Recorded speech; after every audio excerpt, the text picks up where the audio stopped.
বর্তমান সময়ে ফোন কেনার ক্ষেত্রে একটা বিষয় খেয়াল করবেন, যে ফোনটাই আপনার ভালো লাগবে সেটার দাম নাগালের বাইরে। ঠিক এমন হয়েছে স্যামসাং গ্যালাক্সি A54 এর ক্ষেত্রে। ডিভাইসটার ডিসপ্লে, ক্যামেরা, ব্যাটারি ব্যাকআপ মোটামুটি ভালো লেগেছে, তবে দাম হিসেবে ফোনটা কেমন।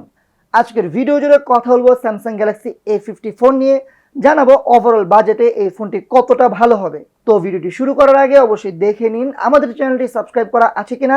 সাবস্ক্রাইব করা না থাকলে অবশ্যই আমাদের চ্যানেলটি সাবস্ক্রাইব করে নেবেন এবং অবশ্যই বেল বাটনটিতে ক্লিক করে নেবেন।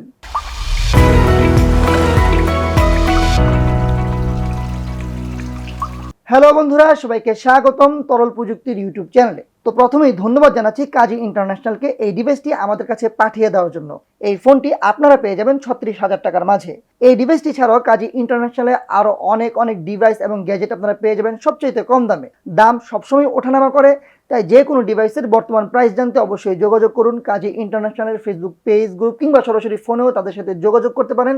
কাজী ইন্টারন্যাশনাল সম্পর্কে বিস্তারিত সকল ইনফরমেশন থাকবে ভিডিওর নিচে ডিসক্রিপশন বক্সে। প্রথমেই কথা বলবো স্যামসাং A54 এর ডিজাইন নিয়ে। খুব চমৎকার ডিজাইনের একটি ফোন স্যামসাং গ্যালাক্সি A54। বিশেষ করে এই কালারটা আমার কাছে খুবই ভালো লেগেছে। আমার চারপাশে যেই দেখেছে সেই পছন্দ করেছে।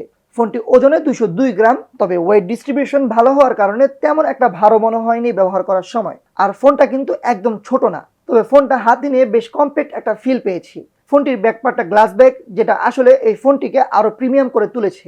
ওভারঅল ডিজাইনে বেশ প্রিমিয়াম একটা ভাইব পাচ্ছিলাম স্যামসাং গ্যালাক্সি A54 ব্যবহার করে। কথা বলবো এই ফোনটির ডিসপ্লে নিয়ে। এই ফোনটিতে পাচ্ছেন 6.4 ইঞ্চির সুপার অ্যামোলেড প্যানেলের ডিসপ্লেটা 120 হার্জ রিফ্রেশ রেটের এবং এখানে ডিসপ্লেতে HDR10+ সাপোর্ট পাচ্ছেন। ফোনটিতে ডিসপ্লে প্রোটেকশন হিসেবে পাচ্ছেন কর্নিং গোরিলা গ্লাস 5। ডিসপ্লের কোয়ালিটি নিয়ে বললে স্যামসাং এর ডিসপ্লে মানে অন্যরকম কিছু, এখানেও এটার ব্যতিক্রম ঘটেনি। ডিসপ্লেটা বেশ ভালো পরিমাণে কালারফুল, কালারগুলো পাঞ্চি, যে কোনো কালারই খুব ভালোভাবে ফুটে উঠেছে ডিসপ্লেটিতে। এছাড়াও ডিসপ্লেটা বেশ শার্প, টাচ রেসপন্স অনেক ভালো। ডিসপ্লে চারপাশে চিন ও বেজেল আছে, যেটা না থাকলে আরো ভালো হতো। ইউটিউবে content watching, media watching experience এবং গেমিং এক্সপিরিয়েন্স দারুণ পেয়েছি।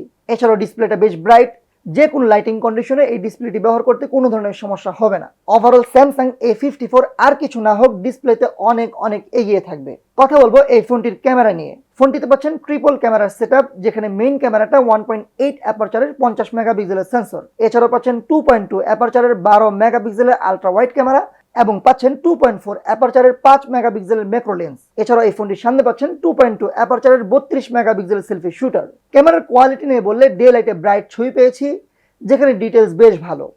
এছাড়াও ডাইনামিক রেঞ্জ ডিসেন্ট, হাইলাইট ডিটেলসও ভালো পেয়েছি, তবে শ্যাডোতে ডিটেলসের ঘাটতি চোখে পড়বে।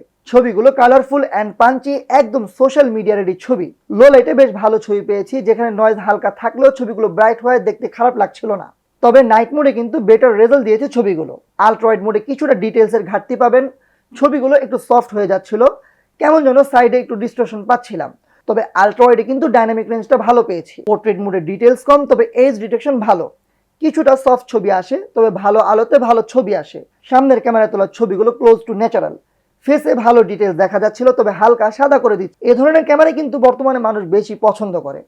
এই ফোনটি দিয়ে সর্বোচ্চ 4K 30 FPS পর্যন্ত ভিডিও শ্যুট করা যায়, যেখানে মেইন ক্যামেরায় ভিডিও কোয়ালিটি বেশ ভালো পেয়েছি। এছাড়াও এখানে EIS আছে, অর্থাৎ আপনি কিন্তু ভিডিও করলে খুব একটা শেকি ফুটেজ পাবেন না। সো যারা ভ্লগিং করতে চান তাদের জন্য এই ক্যামেরাটা খুব একটা খারাপ হবে না। এছাড়াও ভিডিওতে সুপার স্টেডি মুড আছে, যেটা অন করে ভিডিও করলে ভিডিও আরো অনেক বেশি স্মুথ হয়। তো ওভারঅল এই ফোনটির ক্যামেরা এবং ভিডিও কোয়ালিটি ডিসেন্ট, একদম ফ্ল্যাগশিপ লেভেলের না, তবে যেটা আছে সেটা মোটামুটি সোশ্যাল মিডিয়া রেডি ছবি। তাই যারা স্যামসাং লাভার তাদের কাছে এই ফোনটির ক্যামেরা ভালো লাগবে। কথা বলবো ফোনটির সফটওয়্যার, প্রসেসর এবং পারফরমেন্স নিয়ে। ডিভাইসটিতে পাচ্ছেন Exynos 1380, যেটি 5 ন্যানোমিটারের অক্টা কোরের প্রসেসর। এছাড়াও এখানে ইউআই হিসেবে পাচ্ছেন One UI 5.1 বেসড অ্যান্ড্রয়েড 13।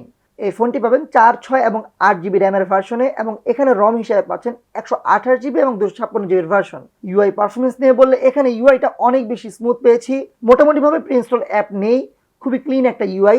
এছাড়াও এখানে নিয়মিত আপডেট আসে, সো কোনো ধরনের বাগ থাকলে সেটা কিন্তু আপডেটই ঠিক হয়ে যায়। ডেইলি ইউজে এই ফোনটি বেশ ভালো পারফর্ম করে, যে কোনো অ্যাপ খুব দ্রুত ওপেন হয়ে যায়, একটি অ্যাপ থেকে অন্য একটি অ্যাপে খুব দ্রুত রান করে। এছাড়াও এখানে কিন্তু র্যাম ম্যানেজমেন্ট খুব ভালো পেয়েছি, 3-4টা অ্যাপ একসাথে চালালেও অ্যাপ কিল করে না, তবে আপনি যদি অনেক বেশি হেভি ইউজার হয়ে থাকেন তাহলে কিন্তু এই ফোনটির পারফরমেন্স আপনাকে হতাশ করবে।